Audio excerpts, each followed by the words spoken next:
Hi, this is History with me, Dan. You may have heard the name Dutch Point. No, I don't mean the restaurant called Dutch Point in Krakow, Poland. I mean the Dutch Point associated with Hartford, Connecticut. In the greater Hartford area, there are branches of Dutch Point Credit Union, whose logo features a quintessentially Dutch windmill. The credit union was founded in 1960 by employees of the Hartford Electric Light Company, now called Eversource Energy. The credit union was named for the old Dutch Point power plant in Hartford, which is long since demolished. Another association with the name Dutch Point in Hartford is the old Dutch Point Colony housing development. Once located between Willis Street and Stonington Street, just south of downtown Hartford, this development was erected in the 1940s as low-cost housing. It initially served as transitional accommodation for workers at the nearby Colt factory, and then for veterans returning from World War II. It soon evolved into permanent housing for impoverished people. The housing project was criticized from the beginning for its cramped, barracks-like units, but for many years it was well kept and civic leaders held it up as a model of city planning until crime and urban decay took a toll. In the early 2000s it was demolished and replaced by a brand new Dutch Point, a pedestrian-scaled, affordable housing development laid out as a family-friendly neighborhood featuring rows of townhouses and a new community center.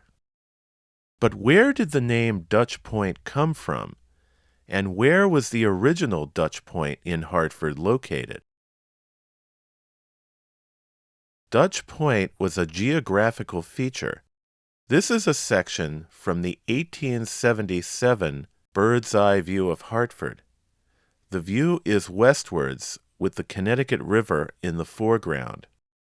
It shows the armory of the firearms manufacturer Sam Colt and the surrounding factory village of Coltsville. To the west is the Church of the Good Shepherd, and west of that is where the Dutch Point Colony housing development was built in the 20th century. The original Dutch Point, though, was located just east of the church and north of the armory. It was a peninsula formed where the Park River, which now runs through an underground conduit, met the Connecticut River. This is the first of several videos I'm going to make about Dutch Point. In this video, I'm going to talk about the colonial origins of its name, and then a little bit about the point's shipbuilding and early lumber mill history. In my next video, I'm going to talk about Dutch Point's role in the great 19th century log drives down the Connecticut River. In the future, I want to also cover the Dutch Point power plant, highway construction, and the eventual loss of the peninsula when the Park River was buried. So stay tuned for all that, and remember to subscribe to this channel, History with Dan Sterner, and hit the notification bell so you don't miss anything.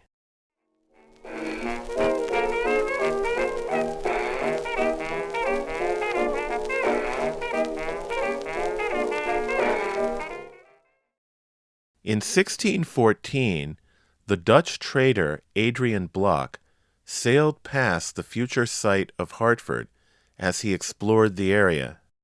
In 1633, the Dutch established a trading post in the vicinity known as the House of Hope, which was fortified with a blockhouse and a palisade and was defended by a pair of cannons. This is a map that appeared in William Deloss Love's 1914 book, The Colonial History of Hartford. It depicts how the area would have appeared in 1636.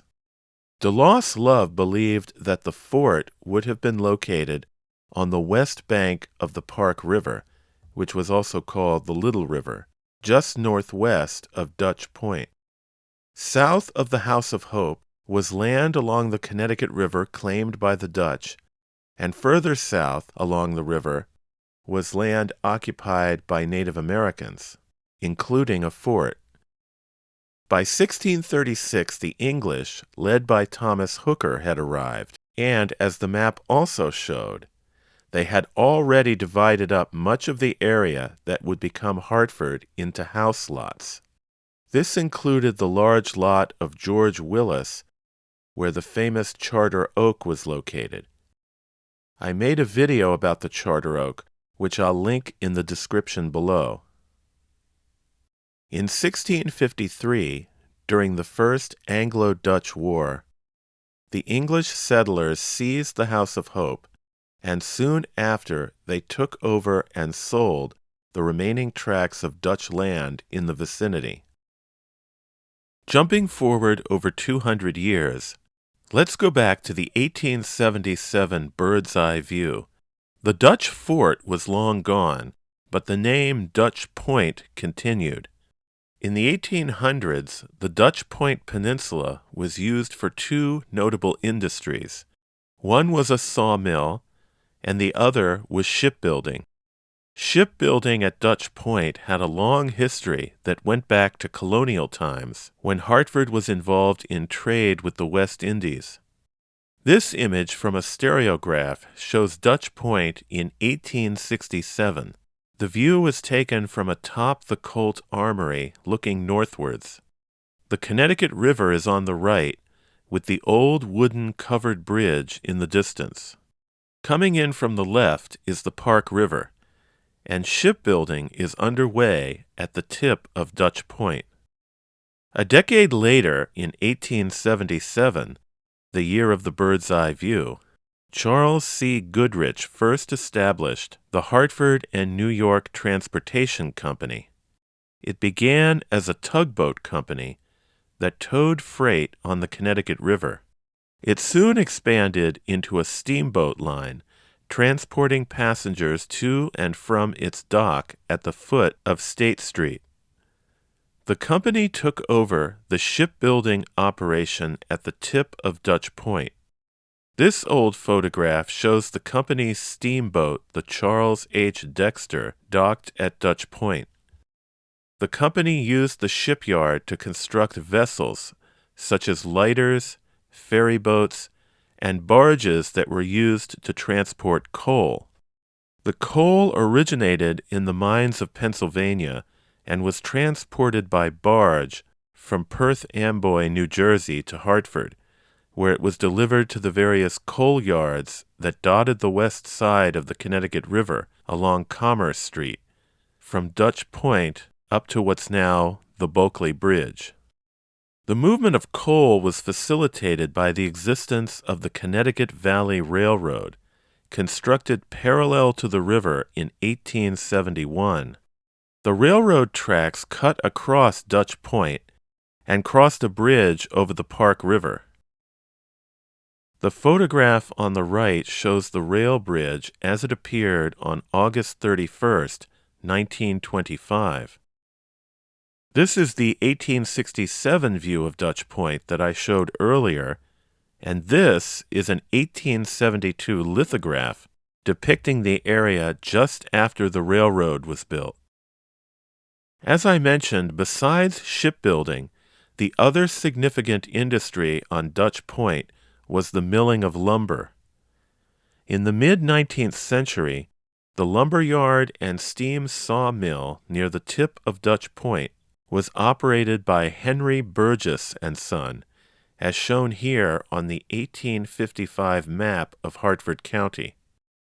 Further north up the peninsula was the lumber yard of Edwin Taylor, who formed his first business partnership, Preston's and Taylor, in 1837.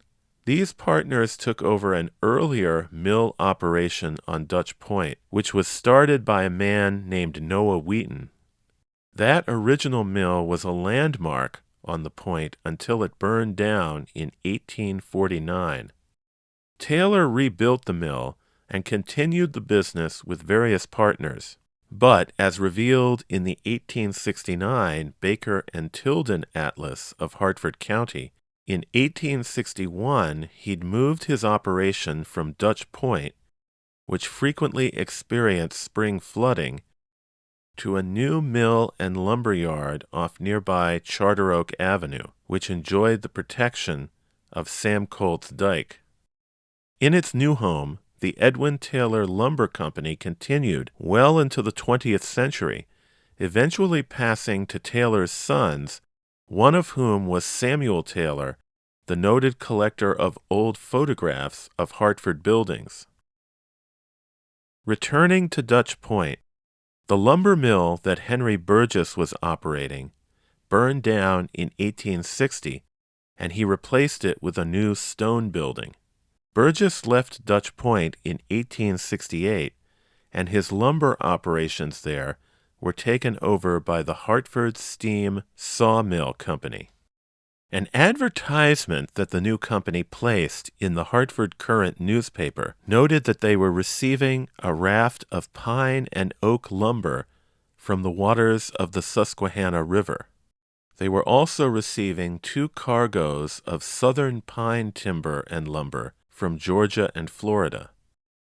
The Hartford Steam Sawmill Company was eventually succeeded by the Hartford Lumber Company in 1876. This company would be getting its lumber from a different source.